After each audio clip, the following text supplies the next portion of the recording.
Hey guys, welcome back to the Outriders podcast, official podcast of digital and creative media works. So each week we take something from pop culture and try to break it down to better understand it. My name is David. My name is Ben. Back to back, Ben. We're banking him. Getting him in the bank. Putting him in the tank. This isn't going to confuse the continuity of people listening to this. Nope, because who knows when these are going to go up. No. Because everything is out of order now because we live in a timeless universe in this podcast. Welcome to 2020. Welcome to 2020, baby. I hope this comes out in 2020. Who knows? Might be Who 2021. knows? Adam and I are so far behind on everything. Could be any time. Well, look, I thought, it's been a minute since we talked about Death Stranding, and I feel like we meant to talk about it to again. talk about do a full spoiler episode at the time.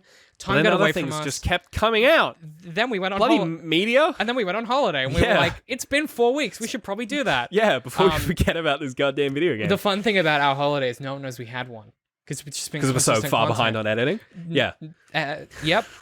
No, we're just so far ahead on recording, Ben. That's what it is. Yeah. Not the other thing. So I thought what we would do is just do like a full story-focused episode. Let's just talk about it. We've talked about the gameplay. Pretty loosey-goosey, this So, one. This is basically a post show. It's basically for all you non-Patreon people. hey, this is a spoiler. This is a nice little sneak peek into how great these post shows are. There is a summary, so I did there is a some summary? work. Yeah, All right. and I did some research, but it's not We'll see how long that goes. We'll see how we go. Yeah. But my point there is going to be full spoilers in this one. If you want to see us just talk about the gameplay, I'll link that in down below and in the card as well. That one's a non-spoiler gameplay discussion where we talk about all the stuff that everyone wants to argue about. Like, is it a walking Is it a good game? simulator? Is it a video game or is it a chore? All that shit. That's what we're here to talk about. We're here to talk about the meat and potatoes of the story of this video game. The last 10 hours of this game, basically. The movie that Hideo Kojima wants to make but is too fucking cowardly to make. This video game. So, before I get to the summary, be honest with me. What did you think? Yeah, I liked it. No, you didn't. What? I did. Yeah. Are you sure? Yes. Okay. I thought it was... Which part? Okay, so... It drags. It does drag. What's the most, like... The game just kind of continues. What do you mean? You mean the 10-hour cutscene at the end was a lot for Well, you? I mean, there's about 3 endings. You get credits roll about 6 times. You get to do a lot of quick time. It very much turns into a Kojima game by the end of it. Yeah, that much is true. I've never played one before, so it was a lot for me. Oh, yeah. Which we'll get to. Yeah, you there's a lot. Like, this is how Kojima games end. They just kind of roll I kind of popped my Kojima cherry. I did the thing foolishly where we had to record the following day, and I was like, no worries. I've got, like, I'm at the end. I'm at the last mission where it's like... I thought I was as well. It was 8 hours away. Where the game's like, dog, you sure? Because this is it. You know where the game's like... when you fast travel to that planet, this is it. And are you sure? Is there anything else you want to do? And I was like, yeah, I'm good. And then it was like 5 hours later, I'm like... Still going. Cool, it's midnight. Yeah. 1 a.m. I'm like, I'm going to be up at work. You're like, how much longer is this And it just kept happening. Yeah. And it kept going. And at one point, like... You had to stop. Well, no, at one point my partner woke up. Mid-Higgs fight, you're like, I'm good. My partner woke up at like 4 a.m. and was like, are you still playing video games? I was like, I'm nearly done. She didn't believe me. I was not done till 6 a.m. Did you believe it? No! I was like, does this game end? I'd seen at that point on YouTube so many ending explained videos. I was so sure this game had an ending.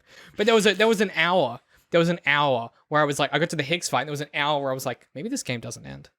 Maybe it just keeps going. It does feel a bit like that, where you're like, maybe I'm only halfway through this game. It felt like the Witcher 3 thing, where there's a moment in the Witcher 3 where you get on a boat and you travel into, like, the afterlife to go fetch Ciri, and you're like, wow, this is going to be the last It's like in Dragon's Dogma, where you beat the dragon. And you're not even close to finishing the game, bucko. No. That's literally, like, halfway. Fucked. Yeah, there's a lot of moments in RPGs where I'm like, oh, I thought that was it. But this game doesn't do that. It just goes, nah, you got 6 more hours of cutscene, I guess. Hope you enjoy the movie. I loved it. I loved every fucking second of it, dude. I loved the fact that this fucking rabbit hole just kept going down. Look, okay. I'm going to try and read the summary. Sure. It's real hard because this game is a mess. It's quite long. I've managed to keep it to the big stuff. Okay. Sam Porter Bridges joins the Bridges Project to rebuild America after the death of his mother, the president. Sam's sister, Emily Strand, is being held captive in Edgenot City across the country. Sam travels across America, reconnecting the chiral network as he goes. Along the way, he encounters Lou, a spectral entity who transports Sam to beaches that look like historical theaters of war. Sam's journey ultimately culminates in a confrontation with Higgs on Emily's beach. Higgs... Lou? You mean Cliff? Yeah, we'll get that. That's a reveal for later. It starts off as Lou. It is Cliff. Higgs reveals that Emily is actually an extinction entity, a godlike being that can use the death stranding to trigger mass extinction events. However, Higgs seeks to trigger not just a mass extinction, but a last stranding, an event which would cause the complete annihilation of all life on Earth. Sam ultimately comes out on top, and Higgs kills himself rather than be trapped on the beach. We then learn that Emily and Bridget are the same entity, with Emily existing only on the beach and Bridget only in the real world. Emily was the true leader of the Homo demons, seeking to trigger the last stranding to end the cycle of extinction. Sam confronts Emily one final time and convinces her to stop, though the only way for her to avert the last stranding and delay humanity's extinction is to permanently separate herself and her beach from the world of the living. In the aftermath, Die Hardman takes Emily's place as president, with the rest of the Bridges staff dedicating to keeping the UCA safe. Elsewhere, Fragile resolves to rebuild her trading company. Sam is told that Lou has died and is assigned to transport the corpse to the incinerator. He connects with Lou one last time and discovers the memories he has been viewing aren't Lou's, but his own, making him Clifford's son. Clifford died trying to smuggle the infant Sam out of a Bridges lab. Sam was also killed in the incident and then revived by Emily, establishing their connection and turning him into a repatriate. Since Sam was no longer suitable to be a Bridge baby, Bridget instead decided to adopt him and raise her as her own son. Back in the present, Sam decides not to incinerate Lou and manages to resuscitate them as infant BTs watch. In the final scene, Sam refers to Lou as Louise, revealing that she is in fact a girl for some reason. Credits.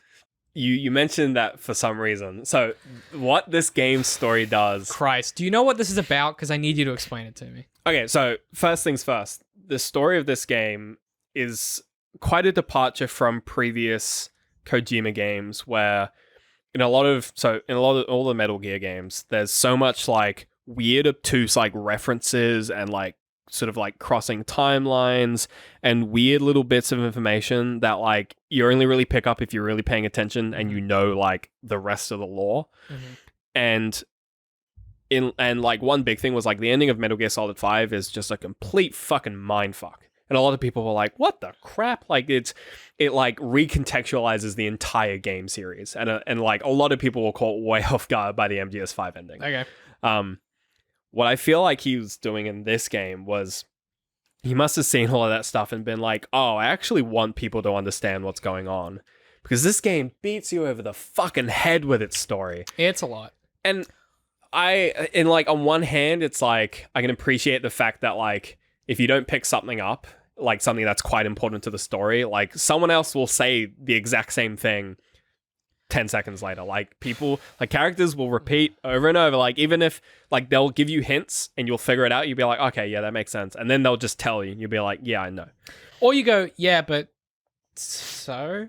Like that was a lot of it for me. I was like, cool, but why do I care? Here's my issue. I understand like a lot of this, and you can maybe explain to me why I'm wrong about this. Please don't at me.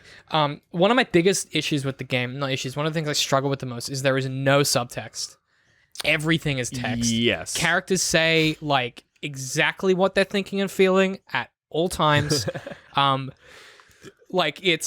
then, okay, the subtext is text, but then also the text is like gameplay and like in-universe gimmicks too. So like for instance, Sam has like a phobia of being touched, but he also has a medical condition where being touched like bruises the shit out of him. Yeah. Why both?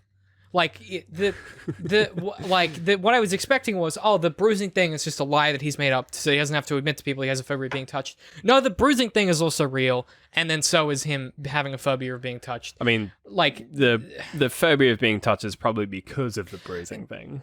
That's not. I mean, you can't have it both ways. That's like, yes, I get that, but it's infuriating because every time I think he's gonna do something clever, he's like, but let me explain it to you. And then he does, and I'm like, that was a dumb explanation. I find it frustrating because, again, I've never played any of his games before. Yeah. The thing I found the most frustrating is in those moments where I was ready for the game to let me sit with something it had just revealed and be like, now process. It then went, wait, did you miss that? Because I'm 3 or 4, like, as by way of example, at the start of the game, you go to the Oval Office, which is a hologram, fucking whatever. Yeah. And then she's like, yo, like, this is what's up. She's dying. This is the plan. Country's falling apart. We need you to do this. And I was like, sweet, cool. Let me process that. And then it's like, wait, but did you, because let me do it again. The country's falling apart. You need to go to, could you go to the corpse? Come back. Let me explain it to you again. And I was like, did I need that 4 times? And then as you leave, he's on the radio again being like, Sam, just a reminder, this is the plan, this is what you're doing.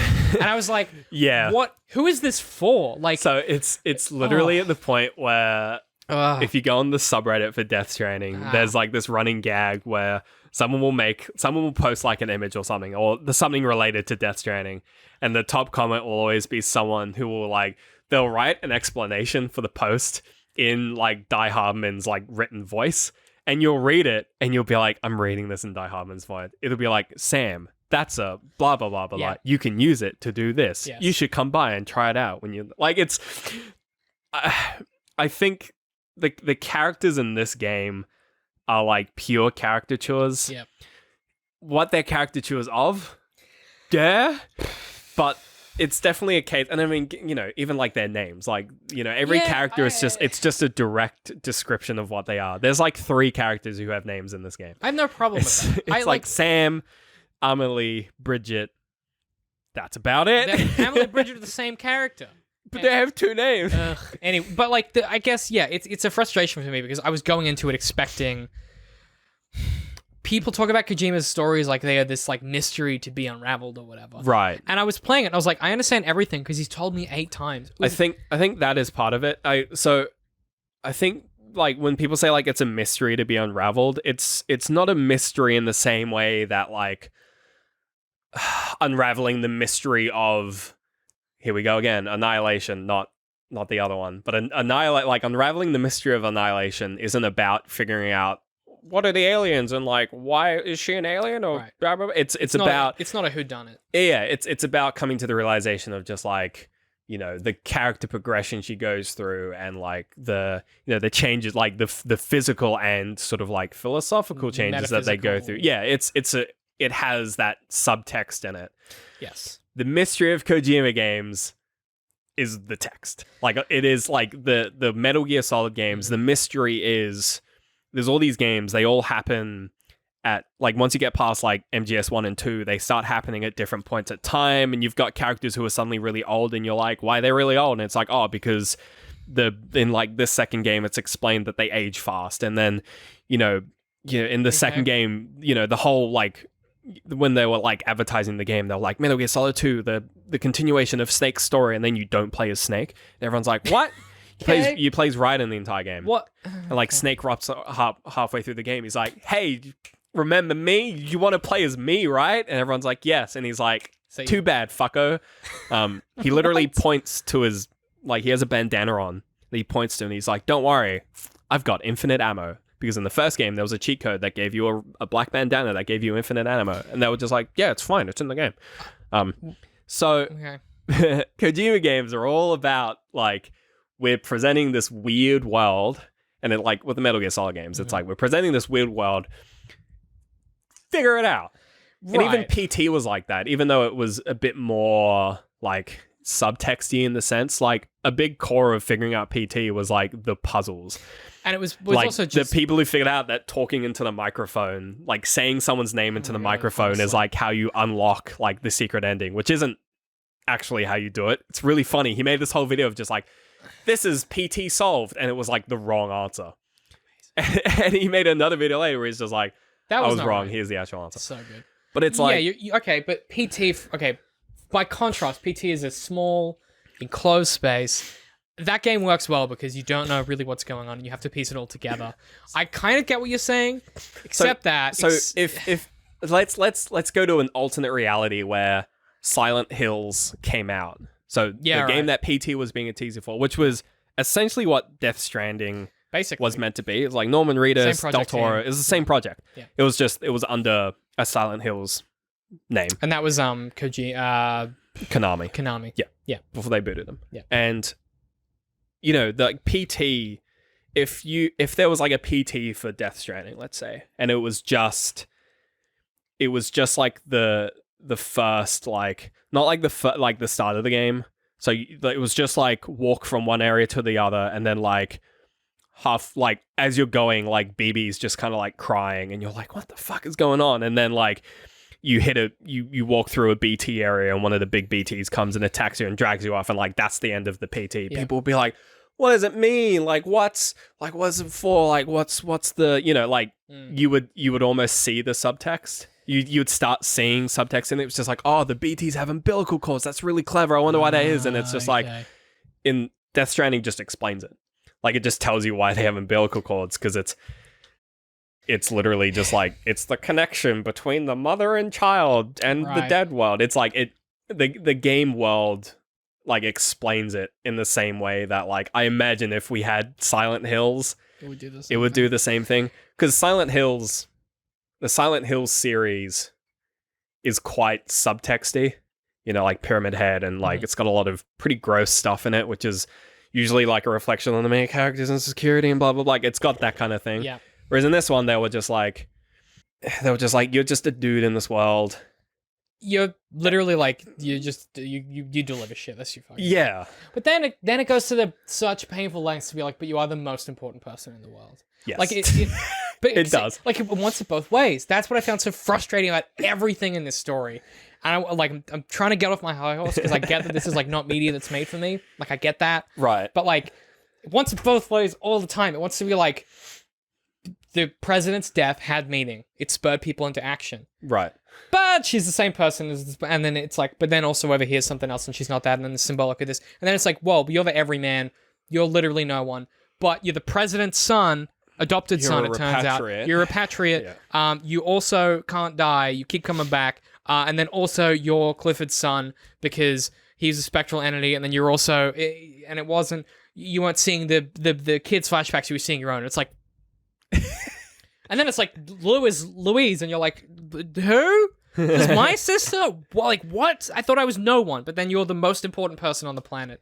It's got some shades of like Stephen Moffat being like, the Doctor is no one. He's a wandering traveler, but also the most important man in the universe. Yeah, and it just... Yeah, there is a bit of Moffat's Doctor in there. It's like Hideo Kojima, I think he thinks of himself like that, where he's like, I'm a nobody. I blend into society, baby. You don't know anything about me. But also, I'm an auteur, and I'm the most important person on the planet. Like, it's got shades of... I'm not saying he's like that, but that's how it comes across in the text. The subtext is different. The subtext, I think, I agree with you, is more interesting of... It's there, but it's kind of... It's so obscured by how aggressive the text is. Yes. That even for me to be like, okay, well, the Higgs, for instance, is a fucking cool villain, and like, weird hire Troy Baker, but like, I fucking love Troy Baker. Oh, dude, and I was like, I mean, he is so... He puts in a good performance as a villain. I mean, he's like the voice actor for games. Yeah. Like, it's great to see him in a role and have him just like chew the shit out of the scenery. Like, he's making up for lost scenery that he's needed to chew. Yeah. Like, he's clearly been chomping at the bit for that scenery, and it was just like, here's all the fucking scenery you want. He's been doing such serious stuff lately. They were like, go to something crazy, and he was like, it's me. It's like, can I wear a mask? They're like, dude, absolutely. Can my eyes bleed black? Yeah. Sure, pal. Yeah. Do you want magic fucking powers because your name is Higgs? Do you know that Cliff originally wasn't gonna smoke, but like after one of the shots, after one of like the sort of like mocap scenes, Kojima saw Mads Mikkelsen outside smoking. He's like, dude, that's cool as fuck. Is he 12? He's like, yeah, a little bit. Dude, it's like, dude, you look cool as fuck when you smoke. Let's put that in the game. Dude, you look fucking sick. So like his like cigarette power, they were just like, Mads looks cool when he smokes. Let's just give him a cigarette. Dude, you look fucking cool. Dude, you look fucking cool right now. What's happening? This guy is just like Everyone's a like, teenager. the cigarettes are a metaphor. It's like, no, it's just cool. He's just like, you look fucking sick when you... Should I stop smoking? Like, it's that kind of thing. I mean, it's Japan. Like, people smoke like a fucking chimney in Japan. That's so funny. You'd be like, dude, you look fucking cool with a cigarette. Yeah. Could I try that? Like, I find it so good. Yeah, it does feel like that a lot of the time, where it's just some weird stuff. But yeah, Higgs, for instance, like, as a part of the thematic fabric of the story, is pretty important. He's like your main antagonist. He keeps reappearing. He's got somehow the ability to control... Well, he's got dooms. Which is kind of... It's probably like the one thing they don't over-explain in this thing. It's just the magic of the world. Yeah. He can do magic, which is I'm fine with. The same with Fragile. She can teleport. Yeah, and there's no cost to it seemingly, whereas like, for everyone else, like whatever the thing is, like there's some kind of a consequence for it. It's cool. I like it. He's got dooms. It's dope. I'm into it. But the complication is his dooms, Higgs as a metaphor, it's like Higgs boson. I get it. Very clever. God particle, yeah. God particle can do anything, chooses to do this.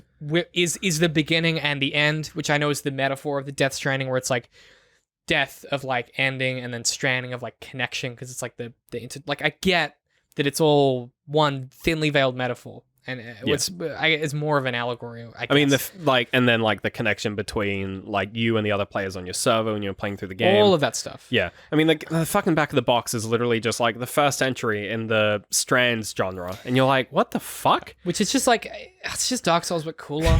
Like, do you know what I mean?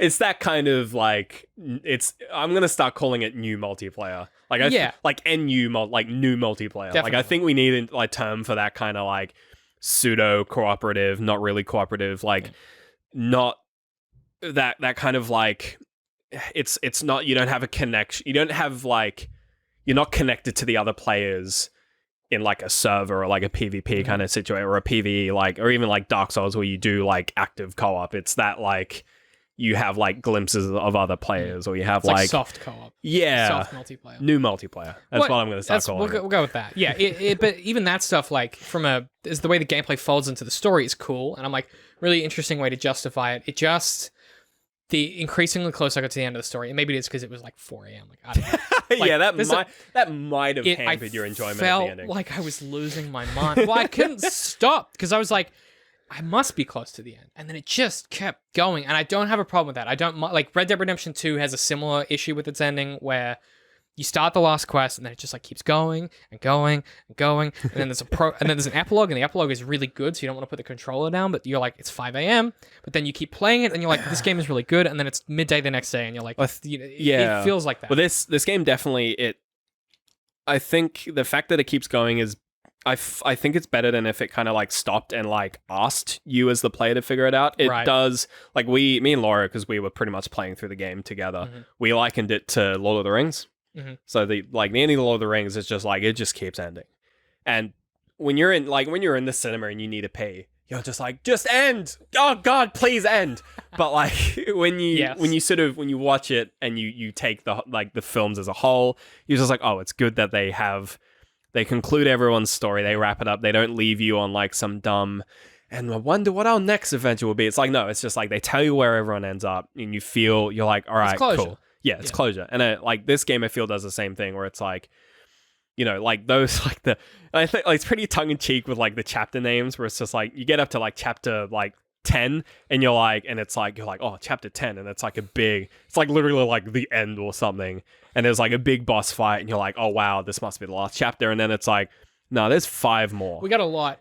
And like each of them is basically just like, all right, now we got to tie up Hartman. You're like, all right, now we got to tie up like Mama and Lisa. Like, they're almost like self-contained missions. Yeah, and it's like, now we got to tie up Fragile. Like, all right, it's like, now we got to tie up Cliff. You remember him? You're like, oh yeah, I do. Like if they hadn't tied up Cliff, it would have been like, who the fuck was Cliff? And then you have like the closure, and then it's like, yeah, 2 weeks before that. Yeah. And you're like, sorry, what? You're like, the game keeps going. You're like, can I just do New Game Plus? You're like, no. No, this is it. Just do all the side missions. Just fair enough. That's when the game, that's when it becomes a game. Yeah. I almost stopped playing. Originally, I almost stopped playing when it first went to like that first World War II sequence. Oh, really? I was like, like I just what, the last one? No, like literally the first one. Really? Yeah, I was like, oh my God. It just, because I don't play Kojima games. I was like, yeah. Why am I playing a shooter now? But what I was going to say was, a game that does that stuff way better is Assassin's Creed Unity, where it has those World War I, World War II, different parts of time sequences where you play through as your character through like a really cool, interesting, unique part of history. I think the difference to that is that when you're doing that, it's still Assassin's Creed. Whereas this, like, it turns into a Metal Gear Solid. That's what I mean. Like the reason that's a very Kojima thing. Yeah, the reason that works for me in a story context is it's still in continuity in a way that feels tangible. Whereas then in this one, they're like, well, we just wanted to do a bunch of cool historical battles. So he's a spectral entity that is hunting Lou, and then you think he's hunting Sam, and then he can manifest these beaches as these theaters of war. Why does he do that? Dunno. Like, why is it theaters of war? I don't know. Because he's like ex-special forces. Yeah, but anyone who read a textbook could do that. They kind of say like, there's beaches that can be like maintained in like perpetuity if there's like a large scale death event, and you're like, that would be world wars. But or wars in general. Yeah, I know. It's just like I understand the logic behind it, but it doesn't have the same kind of oomph as some of those moments toward the end where it's like, I think with that, it's like they're trying to explain like an in-world event like via subtext, where it's like correct. He's trying to say like, these beaches, which at that point you don't really understand a lot about. You just know that they exist, and when you die, you go to them. Yeah, it's like these beaches, they can stay around when there's like we've found that if there's large scale death, then they all end up on the same beach, and you're like, and that kind of like winks and nudges you, like, hey, you know what that is? That's war. War's bad, hey? And you're like, shut the fuck up, yeah. But then it kind of this thing where it's like, then you're like, cool, eh? But you're also like, but where do beaches come from? And the game's like, dude, don't trip, don't even trip, dog. They just exist. Yo, don't fucking worry about it. I think again, it wants it both ways, and this is where most of my issues with the story, same thing. It wants it both ways. I think it works for the most part. There are some things where he needed someone to tap him on the shoulder and be like, let's just pull that back a bit. Let's pull that back. There is a lot of stuff in like the in like all the emails. Mm-hmm. Don't know if you're writing them. I read almost everything in video games. I've just started playing Control. Oh dear. That is a game where it's a reedy game. It's kind of like is Prey the one on the space station? Similar thing where I'm like, ooh, email chains. Yeah, I love that shit. Yeah, so like they kind of like some stuff does get explained in those emails, but it is mostly vague because most of those emails are just like people's accounts of the beach. Yeah, or them just like talking about how the day was and shit. Yeah, and like I don't mind that minutia, but I think contrast that with something like BioShock Infinite with like an audio tape or something, because BioShock's famous for blowing out their budget to include all of the audio things in the first game. But what it does for you is like it means you can do a thing while you're getting exposition delivered that feels congruous in the universe. I think a lot of this, and maybe that's where that kind of meme on the Reddits come from. Yeah. Where it's like in Die Hard, where it's like, because it does have that tendency to be like, how are we going to deliver this just via the radio? Just like make Die Hard and say it, yeah. It feels like they every now and then they kind of go, we have got nothing creative. Pull out the codex. Do the codex thing. Yeah. And I don't have a problem with that, but in a game that feels so interested in its own ability to tell this story, it just, every now and then I'm like, I kind of wanted more. And it's not an indictment on the game. It's just that the game sets up so many interesting things where I'm hesitant to say that it doesn't execute on all of them, but it gets lax in weird places where it spends so much time in others that didn't need attention. Particularly in that narrative sense, where by the time I got to the end of it, the expression or the feeling I had was not, oh, I've learned a lot about these characters and I feel like I've grown, to understand this world. It was like, why is this still going? Yeah, it almost feels like they had, when they were sort of like planning out this narrative, they had these like 5, 6, 7 characters. And they had them they had like what like what they were like, what they were doing. And then they took all of those like characteristics and they put those in the middle of the game. Yes. And then they went, we're starting like 20 hours before it. We're going to end 20 hours after this point. How do we go from like nothing to that and then down to a resolution? Yes. It's like we want to peak all of our characters with these certain traits, mostly at the same time. Weirdly, yeah. And then we want to drag them all down at the end and have big resolutions. That's such an interesting. Yeah, and that so is exactly it's like what it feels you get like. these individual build-ups with each character, and then you get like their kind of like their big moment. So it's like Mama's moment, where it's just like her and Losa kind of become the same person. Losa? No. No. It's something. Losa's the character from Divinity Original Sin 2. Ironically, kind of a similar character. Lochner. Thank you, Laura. Yes. Thank you. Yeah, Laura. thank you, Laura. Lochner. Yeah, Mama and Lochner, like them being the same character, like that's the peak. And then like when you meet Hartman, and it's like he's dead for most of the time. You're like, that's whack. Cool. That's his peak. And it's like, each character, it's like they have that peak, and then it's just like, all right, we need to finish this game. Let's just like, but I think squeeze it out. The biggest symptom of that is all of that stuff that you were describing happens with Sam and them one-on-one. A lot of these characters never actually interact with each other. So by the time you get to that big conclusion, it's like, Yeah, when they've all come together, Have and you're any like, of do you these- guys even talk? Have these people even met before? And then it's just like everything keeps happening. And that's why I felt so fatigued. It was like, well, I don't know what the dynamic is between Hartman and this. And like, it like became Lochner and anyone? it became a lot to have to swallow, to be like, okay, all of these people know each other.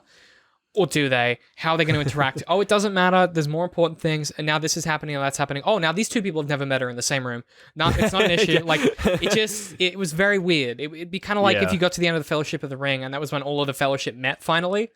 You'd be like, wait, what? You'd be like, wait, what? Like, very, just an odd way to do it. I think that could have easily been solved along the way. Just group phone calls, just some conference calls would have really solved that. If you're, They do have a bit of that. sometimes, but But at the same time, you're like, how are they all in a group conference call if they haven't been connected to the network? Yeah. It's not going to that. It doesn't matter. No, it doesn't matter. I'm less nitpicky about that stuff. I just think like it felt weird, and for my first Kojima game, This is a doozy. It My does lord. not make me want to go play more. That's all I'll say. Look, the thing with Metal Gear is that to play any of them, you kind of have to play all of them. Yeah. Like, there's no one, because it's like, if it's like, oh, we'll just play the first one, it's like, yeah, but the first one's kind of the worst one. So it's like, you want to play the first one, then play the other ones because they're better. And then it's like, well, play 3 because it's arguably the first chronologically. And it's like, yeah, but it's a hard game if you haven't played the first one. So it's like, well, then play 5. It's the most modern. It's like, 5 is confusing if you haven't played any of those. It's like there's no good entry points. So it's like Kingdom Hearts, where You have to commit. I don't want It's to. like Kingdom Hearts. I'm You good. have to commit. I'm fine, thanks. Whereas I think this is good because it ties itself up. It But is in its the same- own thing, for sure. But in the same sense, it's like I want to see where it goes because it's like I want more. Like I want to know more. Yeah, same. I'm annoyed at myself, but I kind of do. Yeah. Yeah, it does leave me wanting more, but not in a healthy, like, ooh, what a good story kind of way, but in a, like, I have questions kind of way. I don't know. I did enjoy it. I want to be clear. I had fun with it. That helped me unpack it a bit because I just did not understand this. Yeah. Do you have any additional recommendations? Like, do you have any recommendations? What do you guys Jeez, no. We literally no. People don't know when these. You don't know, man. This could be months. I don't know. Months apart. What have I seen on Netflix recently? Fucking The Witcher. The Witch is good. Yeah. Eminem's new album just came out. Sure. He just released that without telling anyone. Yeah. Again. I've been listening to music. Music is a good recommendation. Yeah. That's good. So you got Zip. You got I nada. got nothing. That's fine. If you want to support us, the best way to do it is to find us everywhere at Dcm.Works. Links to everything, Dcm.Works. Or if you want to support us directly, patreon.com/DCMWorks. You can subscribe and get access to all kinds of additional behind-the-scenes content, early access to certain things we put out, and a bunch of other stuff. I think there's over like 70 hours of content there now that you can get in there and binge to your heart's content. All kinds of things from our post show, which is an extra 20 minutes of this program, to exclusive audiobooks, video essays, all kinds of stuff. You can go check it out. And we'll be posting up a bunch of stuff in the new year to that as well. Patreon.com/DCMWorks. Otherwise, if you want to follow us individually, I'm at DCM. I hate pie. I'm at Literal Citrus. We'll see you guys next week.